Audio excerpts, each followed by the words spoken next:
Yeah.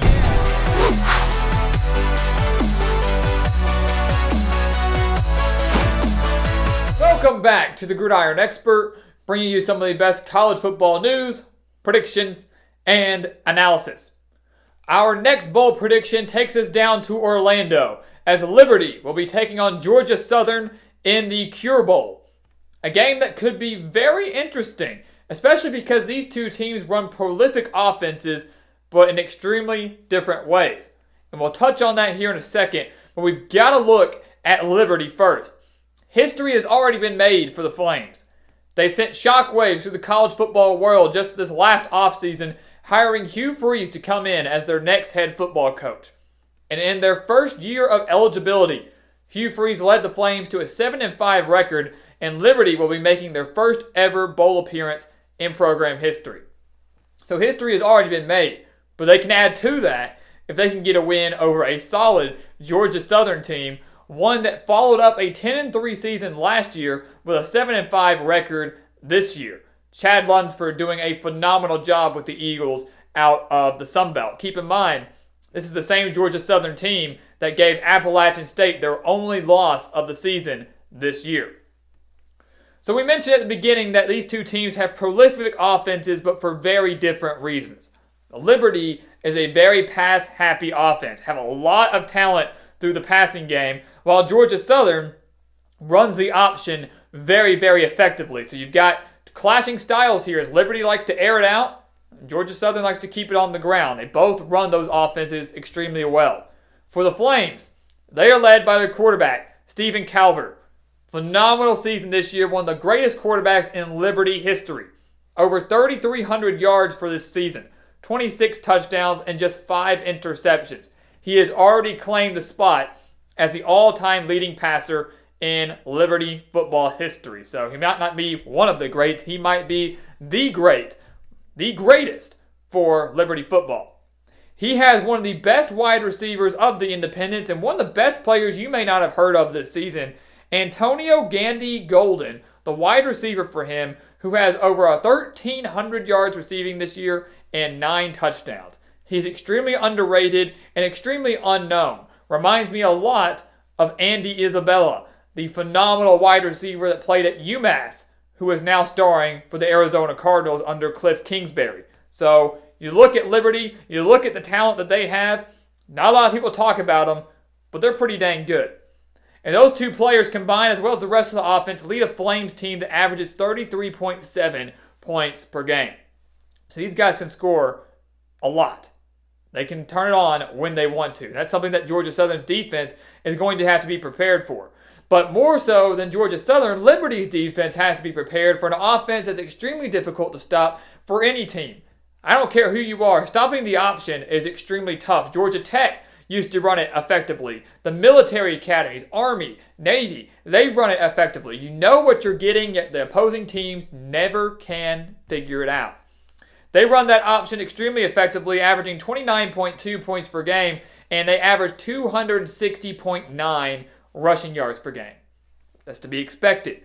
They have a very veteran crew of players on this offensive side of the ball that have been running the option for years under Chad Lunsford. You've got J.D. King, you've got Wesley Kennedy, and they've got their quarterback in Shy Wirtz. All of these guys extremely experienced and a major reason why Georgia Southern thrived last year and why they are once again back in the postseason this year.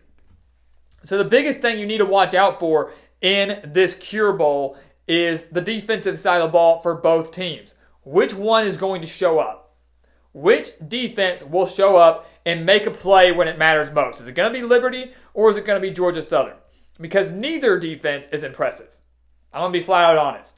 Neither defense has impressed the heck out of me this year. Liberty's allowing 29.1 points per game and 192.7 rushing yards per game. That's really bad news for them and really good news for Georgia Southern, who we all know is going to pound the rock in this game. And really, I think, going to give this Liberty team a lot of trouble with that option. Georgia Southern, on the other hand, they allow 28.6 points per game, so not that much better, and they allow 240.6 passing yards per game. So that is very good news for Liberty and Calvert, looking to get that first ever bowl win in program history, in their first ever bowl game. So what's going to happen down in Orlando on Saturday afternoon? Our pick is Georgia Southern, and here's why. Even if Georgia Southern gets shut down, even if their run game gets shut down, the option is taken away, I have a lot of faith in Shy Words. Shy Words, a great quarterback for the Eagles, has put up big numbers in Sun Belt Conference play, can put up pretty big numbers last year in their bowl win over Eastern Michigan. So he's able to put up some big numbers. He's extremely mobile. I expect him, if needed, to be able to air it out.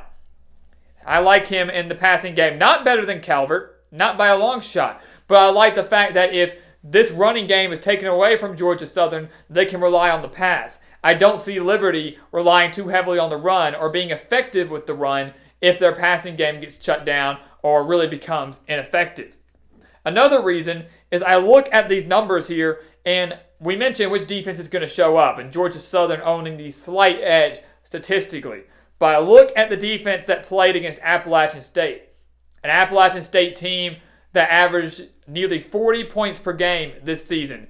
Georgia Southern beat them and held the Mountaineers to just 21 points. I look at that, and I look at a Liberty team who against inferior opponents has allowed way too many points. 27 points to Hampton, 44 points to Maine, 44 points to Rutgers, 21 points to Massachusetts, and 28 points to New Mexico State the second time that they met the Aggies this season.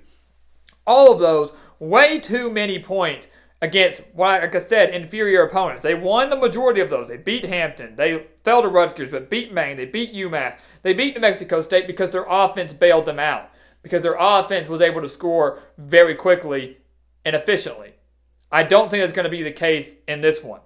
I like Georgia Southern to win this game. If I had to choose a defense to make a play when it mattered most, it's going to be this one. They're more experienced. They've played better. They have not allowed nearly as many points to weaker opponents, such as Liberty has. Expect a very, very fun one. It's going to be a game that not a lot of people are going to watch, but hey, it is football. And it's going to be fun because you get to see the clashing of two very, very different offenses. But in the end, Georgia Southern wins this game and improves to 3-0 in bowl games.